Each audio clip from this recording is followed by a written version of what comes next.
해외 이민교회에서요 이만한 찬양대 없습니다. 왜 그러냐면 제 거짓말이 아니잖아요. 제가 유럽에도 있었고 미국도 돌아왔고 교회들을 다 돌아봤는데 이렇게 훌륭하고 아름다운 찬양대는 별로 없어요. 그리고 이런 대곡을 이렇게 연주하고 찬양할 수 있는 찬양대는 아마 우리 교회 찬양대밖에 없을 거예요. 이거 하려면요 전교인이 다 달려들어야 돼요. 그런데 우리는 20여 명의 찬양대원들이 이 귀한 찬양을 하나님께 이렇게 올렸다는 거 너무 자랑스럽고 가슴이 벅차고요. 또 한 가지는 주로 칸타타는 지난 주일날 합니다. 오늘 같은 성탄절에는 모이기가 어려워요. 그리고 또 많은 분들이 함께하기가 쉽지 않은 시간들이고 다 흩어지는 시간들입니다. 그런데 이번 성탄절에 특별히 오늘 이렇게 이 귀한 찬양을 했다라고 하는 것은요 세계 어느 교회에서도 유례가 없는 귀한 찬양입니다. 여러분 마음속에 그렇게 간직하셔도 됩니다. 그리고 제가 찬양대로 드릴 수 있는 선물은 뭐냐면 지금 녹화하면서 개인들 얼굴을 돌아가면서 다 찍었어요. 그래서 멀리서 보이는 게 아니라 이제 인터넷에서 세계에서 여러분 얼굴 하나를 다 이렇게 보게 될 겁니다. 누가 잘하나 누가 이쁜가 다 보게 될 텐데 이런 것들이 이제 퍼져나가게 될 것이고 이 찬양이 우리 지하에 있는 교우들에게 또 아프리카에서 떨고 있는 우리 교우들에게 들려지게 될 거고요. 중동의 난민촌에서 배고파서 또 추워서 떨고 있는 우리 형제들에게도 들려지게 될 줄로 믿습니다. 이번 성탄절이 왠지 특별한 크리스마스가 되기를 원하는 마음, 그것 때문에 오늘 이 성탄절에 우리 성탄절 칸타타로 또 우리 모두가 함께 또 우리보다 고통당하는 사람들을 생각하면서 우리가 이렇게 모였습니다. 오늘 모인 것이 하나님의 은혜요 축복이요 큰 평안과 영광이 되시기를 간절히 축원합니다. 우리 다시 한번 에반젤 찬양대회에서 박수 한번 보내드릴까요? 고맙습니다. 너무 감사드리고요. 하나님께서 이 수고를 꼭 기억해 줄 줄로 믿습니다.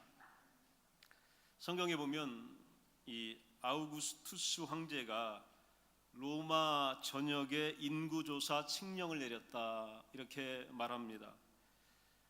세계 변방의 팔레스타인 주민들도 따라야 하는 황제의 명령입니다. 갈릴리 나세렛 마을의 요셉도 마리아와 함께 다윗의 동네 베들레헴으로 올라가야만 했습니다. 때 아닌 여행 숙박업 성수기에 여관방을 구하지 못한 마리아는 아들을 낳아 포대기에 쌓아 구유에 누이게 됩니다. 한편 그 시간 들판에서는 목자들이 밤새 양떼를 지키고 있었습니다. 갑자기 천사가 그들에게 나타납니다. 두려워 떨고 있는 목자들에게 천사가 이렇게 말합니다. 누가복음 2장 11절에 보면 놀랍고 기쁜 소식을 알려주겠다. 다윗의 동네에 지금 구주가 태어났으니 그 아기를 찾아라. 그 통지와 함께 하늘 합창대가 나타나 다 함께 찬양을 합니다. 14절에 보면 높은 하늘에는 하나님께 영광, 땅에서는 그분을 기쁘시게 하는 모든 사람들에게 평화가 임할지니라 라고 하는 위대한 찬양이요 하늘로부터 울려 퍼지게 됩니다. 천사 합창대가 물러나자 목자들은 한달음에 베들레헴으로 달려갑니다. 그들은 두 눈으로 그 아기를 직접 보게 되었고 그리고 사람들에게 천사를 만났던 일, 또 천사가 들려줬던 그 이야기, 천사 합창대의 그 황홀했던 찬양, 또 그 아기에 관계된 일들을 모두 이야기해 주었습니다. 이 이야기를 들은 사람들은 모두 깊은 감동을 받게 되었습니다. 이 이야기는 역사적 사실에 충실한 이야기입니다. 아우구스투스 황제는 그 유명한 줄리어스 시저의 후계자 이 옥타비우스를 가리키는 실제 사건입니다. 2000년 전에 일어났던 엄청난 사건들을 성경은 분명하게 역사적 사실에 입각해서 우리들에게 말씀해 주고 있습니다. 그런데 그 이야기가 갑자기 역사를 뛰어넘습니다. 역사를 초월하게 됩니다. 아니, 먼 이야기, 우리가 이해할 수 없었던 이야기, 저 세상의 이야기, 또 한 번도 만나보지 못했던 하늘의 이야기가 역사 속으로 2000년 전에 갑자기 파고 들어온 거예요. 그렇게 그날 하늘과 땅이 만나게 된 겁니다. 아기 예수님을 통해서 멀리 느껴졌던 초월과 현실이 만나게 되고, 하늘과 땅이 만나게 되고, 이 세상과 하나님 나라가 만나게 되고, 우리와 하나님이 만나는 엄청난 사건들이 바로 아기 예수가 태어나던 그 시간에 일어나게 됩니다. 하늘이 땅으로 내려왔습니다. 천사가 사람들, 그것도 들판에서 양치던 이 목자들에게 말을 걸었어요. 천사가 사람에게 말을 걸었습니다. 신이 인간이 되셨습니다. 하나님이 사람이 되셨던 거예요. 엄청난 장애가 없어져 버린 겁니다.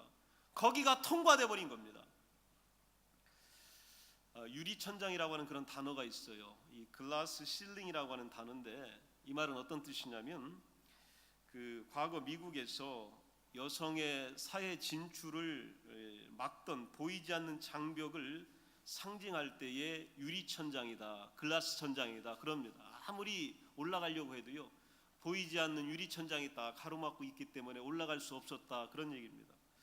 또 이 밤부 실링이라고 하는 단어가 있습니다. 대나무 천장이다 라고 하는 건데, 최근까지 유행하는 말이에요. 아시아계 이민자들이요, 미국인들 가운데에서 주류 사회에 진출하기 위하여 많은 노력을 하지만, 주류 사회에 진출하기 위해서 뚫어야 되는 장애물, 또 그 앞을 가로막고 있는 천장이 밤부 실링이다, 이렇게 말하고 있습니다.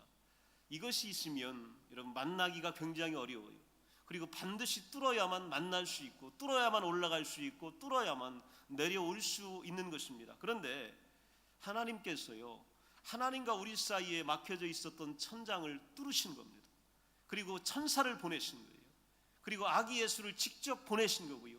하나님이 그 천장을 뚫으시고 우리에게 직접 내려오신 겁니다. 이 이야기를 우리는 잊고 살았습니다. 잘 안다고 생각하며 더 이상 귀담아 듣지를 않으려고 했어요.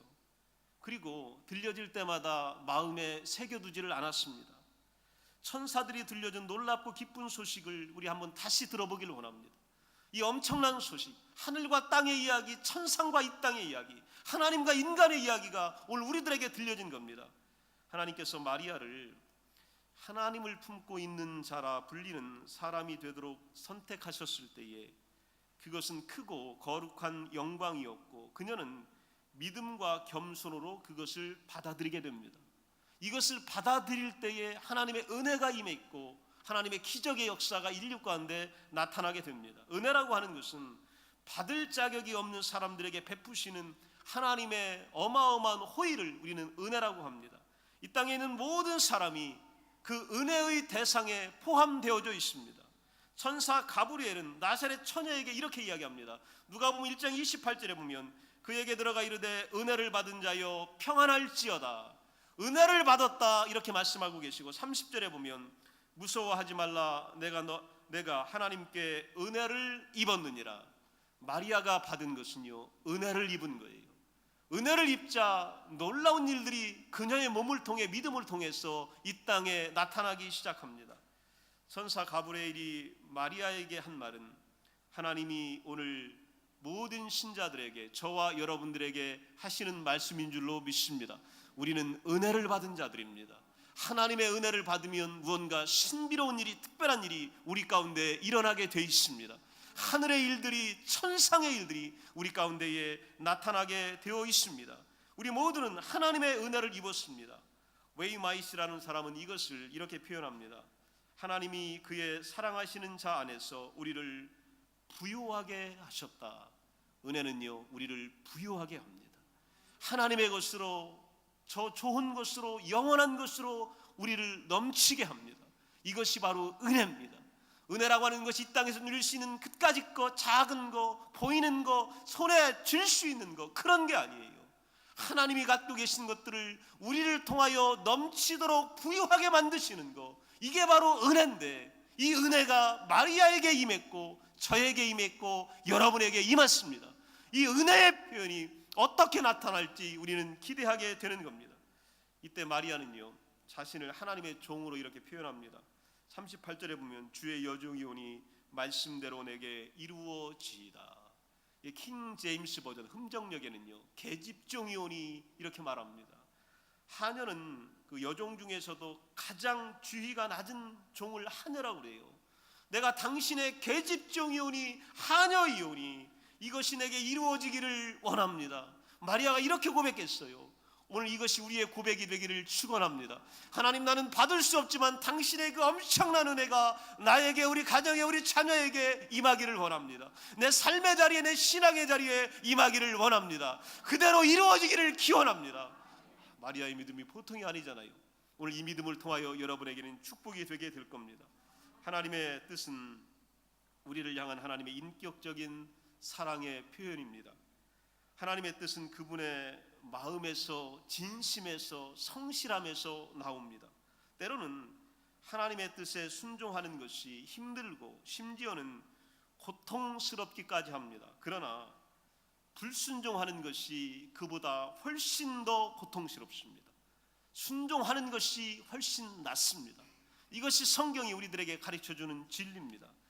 우리가 하나님께 순종할 때는 어려움마저도 우리 편이 됩니다.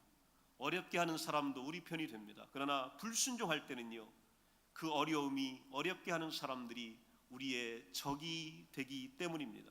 하나님의 뜻은 우리의 반응에 따라 우리를 온전하게 할 수도 있고 우리를 징계하실 수도 있지만, 어떤 경우이건 하나님은 당신의 뜻을 이루어 나가십니다. 이럴 때 우리에게는 순종함으로 인하여 그 축복을 내 것으로 만들 수 있는 놀라운 비밀이 숨겨져 있는 것입니다.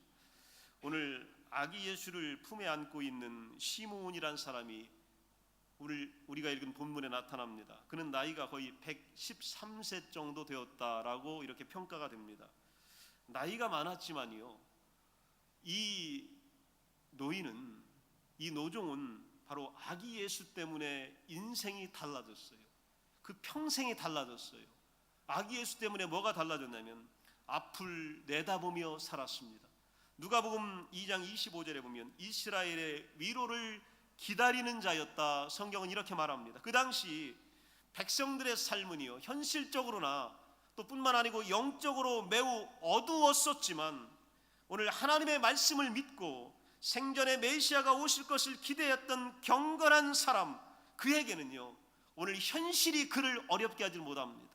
오늘 나이 먹은 것이 그를 힘들게 하지 않습니다. 오늘 삶의 고단함이 그를 묶어두지를 못해요. 앞을 내다보며 살 수 있는 사람에게는 아기 예수가 있었습니다. 아기 예수가 내 안에 있는 사람은요, 오늘도 내일을 바라보며 살아갈 수가 있게 됩니다. 이 시므온은요, 그런 가운데 하나님의 약속을 신뢰합니다. 죽기 전에 메시아를 볼 수 있다는 약속을 놓지 않습니다. 끝까지 붙잡습니다. 그리고 끝까지 그것을 자기 것으로 만들게 됩니다. 하나님의 약속이라고 하는 거, 여러분 어떻습니까? 비상시에만, 에머전시 케이스에, 응급 상황에서만 나타나는 구조대원이 아니에요.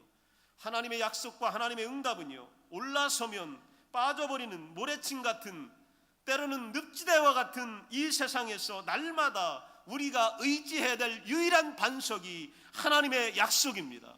하나님의 약속을 붙잡고 있는 사람은 오늘 반석 위에 서 있는 사람이에요. 그 약속이 없는 사람들은요, 늪지대에 빠져들고 있는 사람이며 모래밭으로 오늘 스며들고 있는 사람들이에요. 시므온은요, 이 약속을 붙잡고 있었기 때문에 평생의 삶이요, 늪지대로 빠지지 않았어요. 113살이 되도록요, 그는 견고했습니다. 왜냐하면 메시아를 내 생전에 볼 수 있을 거다라는 약속이 있었기 때문이에요. 이 약속과 비전을 품에 안은 사람은요, 오늘 하나님을 신뢰합니다. 그리고 하나님을 끝까지 믿습니다. 그리고 그것을 이루게 되고 그 놀라운 축복을 오늘 내가 누리게 되는 것입니다. 미래에 대한 이 열쇠는요, 하나님의 약속들을 믿는 것입니다. 벤 세브너라고 하는 사람이 이런 말을 합니다. 하나님의 약속들은 벽에 걸어두는 좌우명이 아니라 현금으로 바꿀 수 있는 수표다, 이렇게 말합니다. 여러분 어떠세요? 성경은 여러분에게 좌우명만 되나요? 벽에 걸린 명언집 정도밖에 안 되나요? 하나님의 약속은 여러분이 언제라도 현금화할 수 있는 오늘의 보배입니다. 이것을 가지고 활용하시게 되면 하나님은 천상의 좋은 것들을 우리들에게 주시겠다고 말씀하고 있습니다. 시므온은요, 그렇기 때문에 모든 상황에서 하나님을 찬양할 수 있었습니다. 오늘 2장 29절에 보면 주제여 이제는 말씀하신 대로 종을 평안히 놓아 주시는도다. 이 주제가 바로 뭐냐면요, 군주라는 뜻이에요. 내가 바라볼 수도 없는, 감히 쳐다볼 수도 없는 당신입니다, 이렇게 말합니다. 시므온은 자신을 전능하신 하나님의 낮은 종으로 그렇게 보았고, 그리고 그 때문에 그는 마음의 기쁨과 평안을 누리게 됩니다. 이렇게 낮고 낮은 내가 군왕을 만났으니, 군왕의 약속을 받아들였으니, 군왕의 약속이 내 손 안에 오늘 품에 안겨 있으니 여러분 얼마나 황홀하겠어요. 그래서 시므온은 찬양합니다. 내 손에 안겨진 메시아가 어떤 분인지를 찬양하는데, 오늘 본문 누가복음 2장 30절에 보면 구원을 주시는 분이다. 아기 예수는 여러분에게 구원을 주시는 분입니다. 세상에서 유일한 분이에요. 여러분을 살릴 수 있는 분이고, 죽음과 사망의 고통에서 영생으로 이끌 수 있는 유일한 분이 바로 예수 그리스도이십니다. 또한 31절에 보면 만민을 위하여 예비되신 분이다. 예수 그리스도는요, 오늘 부자 또한 권세 있는 자만 찾아가는 분이 아니에요. 예수 그리스도는 오늘 병들고 울고 있고 집 없고 먹을 것이 없고 잘 데 없고 쫓겨다니며 오늘 살해의 표적이 되는 자들에게도 찾아가십니다. 만민의 구원을 비추시는 빛이라고 오늘 성경은 말씀하고 있습니다. 오늘 그분은요, 오늘 좀 죄를 지은 분도 찾아가실 거예요. 오늘 좀 연약한 분도 찾아가실 것이고, 오늘 고통당하는 자를 찾아가시게 될 것입니다. 32절에 보면 이방을 비추는 빛이요 주의 백성 이스라엘의 영광입니다. 오늘 우리가 무엇 때문에 영광 받아요? 내가 한 거 조금 지나면 다 사라집니다. 내가 받은 상장 여러분 조금 지나면 별거 아니에요. 내가 가슴에 달았고 자랑했던 거 그거 조금 지나면 사람들 기억하지 않습니다. 그리고 그것들이 때로는 우리에게 짐이 되고 때로는 우리 인생의 무게만 될 뿐이에요. 그런데 오늘 우리의 영광은 누가 되냐면 아기 예수 그리스도. 당신은 주의 백성 이스라엘의 영광입니다. 내 삶의 영광이고 내 가족의 영광이고 우리 교회의 영광입니다. 우리 나라의 영광이고 이 인류의 영광입니다. 시므온은 그렇게 고백하고 있는 거예요. 아기 예수는 우리 모두의 영광입니다. 그분이 우리에게 계실 때 우리는 영광 받아지고, 오늘 그분의 빛이 비추게 될 때 우리의 몸에서 광채가 나오게 되는 거예요. 그런 좋은 아기 예수가 오늘 여러분에게 오셨습니다. 그리고 여러분의 구원자가 되시고 여러분의 생명이 되시겠다고 말씀합니다. 예수는 우리의 거룩한 영광이 되십니다. 예수님 때문에, 아기 예수 때문에 행복하고 기쁘고, 아기 예수 때문에 기다릴 수 있고 우리가 소망이 생겼습니다. 아기 예수 때문에 평안과 위로를 우리는 맛보았습니다. 예수님 때문에 주어진 영광이기에 이 영광을 나에게, 우리에게는 거룩한 영광이 되신 것입니다. 이 거룩한 영광이요, 여러분 모두에게 편만하시기를 간절히 축원합니다. 나의 자랑이 아니라 이 거룩한 영광, 소멸되지 않는 영광, 훼손되지 않는 영광, 빼앗기지 않는 영광이요, 예수 그리스도를 통하여 우리에게 임하신 겁니다.